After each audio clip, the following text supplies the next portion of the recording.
લીંબડી તાલુકા પંચાયતના મીટિંગ હોલમાં તમામ સભ્યોની હાજરીમાં પ્રમુખ ઉપપ્રમુખની ચૂંટણી યોજાઈ. આ ચૂંટણી ડેપ્યુટી કલેક્ટર કુલદીપ કુમાર દેસાઈ અને તેના અધ્યક્ષસ્થાને યોજાઈ હતી. આ સમયે ટીડીઓ કનુભાઈ સોમાભાઈ પટેલ હાજર હતા. લીંબડી તાલુકા પંચાયત પ્રમુખ તરીકે બિનહરીફ જનકસિંહ ભરતસિંહ ઝાલા અને ઉપપ્રમુખ તરીકે વિક્રમભાઈ વડેખણિયા ચૂંટાયા હતા.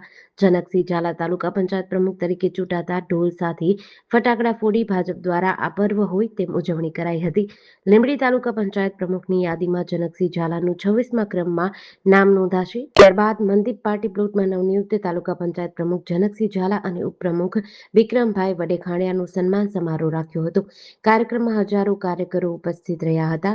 ખાસ કરીને લીંબડી ધારાસભ્ય કિરીટસિંહ રાણા, પૂર્વ તાલુકા પંચાયત પ્રમુખ હરપાલસિંહ રાણા, ભગીરથસિંહ રાણા, પૂર્વ હાથશાળ નિગમના ચેરમેન શંકરભાઈ દલવાડી સહિતના આગેવાનો ઉપસ્થિત રહ્યા હતા.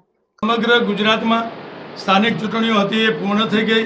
આજે પદગ્રહણ વ્યવસ્થા હતી એ ભારતીય જનતા પાર્ટીના આદેશથી જેનો નામનો મેન્ડેટ આવ્યો એમને આજે અમે પ્રમુખ તરીકે નિવડણી કરી છે, ઉપપ્રમુખ તરીકેના નામ જાહેર કર્યા છે.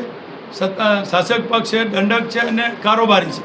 આ પાંચે પાંચ પદની પાર્ટીમાં જાહેરાત થઈ ગઈ અને આજે તાલુકા પંચાયતનો ચાર્જ પણ પ્રમુખ તરીકે જેમને લીધો છે એવા જનકસિંહ ઝાલા, ઉપપ્રમુખ વિક્રમભાઈ વડેખણિયા અને કારોબારી ચેરમેન રઘુવીરસિંહ પરમાર આજે પાંચે પાંચ પદગ્રહણ થઈ ગયા છે. એનું સન્માન સમારંભ હતો.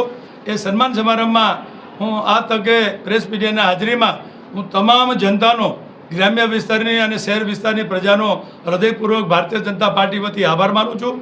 અને સવિશેષ પ્રદેશ ભારતીય જનતા પાર્ટી અમારા જિલ્લાના પ્રમુખ માન્ય હાર્દિકભાઈ ટમાલિયા, મહામંત્રી શ્રી હિતેન્દ્રસિંહભાઈ, મહામંત્રી શ્રી અમારા દવેભાઈ અનુરુદ્ધભાઈ દવેભાઈ, પ્રદેશ અધ્યક્ષ માન્ય જગદીશભાઈ વિશ્વકર્મા અને માન્ય મુખ્યમંત્રી શ્રી ભૂપેન્દ્રભાઈ પટેલ સાહેબ, આ અમારી ટીમનો હૃદયપૂર્વક લીંબડીની જનતા વતી અને અમારા મંડળના પ્રમુખ વનરાજભાઈ અને મહામંત્રીના બેના અથાગ પ્રયત્નોથી ભારતીય જનતા પાર્ટીનો જલવંત વિજય થયો છે.